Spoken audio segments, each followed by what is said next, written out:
औरंगजेबाची कबर उद्ध्वस्त करण्याचा बजरंग दलाचा इशारा. सरकारने औरंगजेबाची कबर काढावी, नाहीतर बाबरीप्रमाणे उद्ध्वस्त करू. बजरंग दल आक्रमक.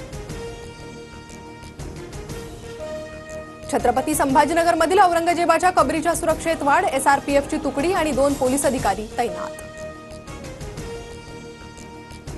लाडकी बहीण योजनेसाठी सामाजिक न्याय आणि आदिवासी विभागाचे 4,000 कोटी वळवले. माझ्या विभागाचे पैसे घेताना संमती तरी घ्यायला हवी होती. संजय शिरसाट यांच्याकडून खंत व्यक्त. जयंत पाटील आमच्याकडे येतील, मी नाराज नाही, मला बाहेर बोलण्याची चोरी आहे. या जयंत पाटलांच्या वक्तव्यानंतर गुलाबराव पाटलांचा दावा. बीडच्या आष्टीत तरुणाची हत्या केल्याचा आरोप. मारहाणीत तरुणाचा मृत्यू झाल्याचा कुटुंबियांचा आरोप. तरुणाच्या मृत्यू प्रकरणी गुन्हा दाखल करण्याची प्रक्रिया सुरू.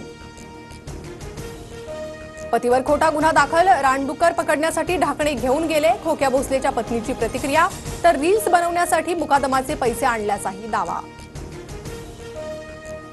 राष्ट्रवादी काँग्रेसची दुपारी बैठक. विधान परिषदेच्या एका रिक्त पदासाठी 75 इच्छुकांचे अर्ज.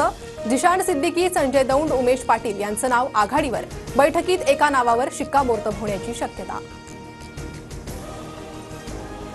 महाराष्ट्रात उष्णतेची तीव्र लाट. मुंबईतील तापमान 34 अंशापुढे, तर विदर्भ आणि उत्तर महाराष्ट्रातील कमाल तापमान 40 ते 41 अंशावर.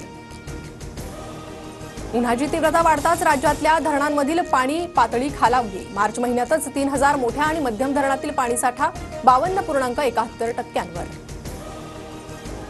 तुकाराम बीजच्या निमित्तानं देहूत वारकऱ्यांची गर्दी. तुकोबारायांच्या नामघोषानं देहू नगरी दुमदुमली. उपमुख्यमंत्री एकनाथ शिंदेंचा देहू नगरीत सन्मान.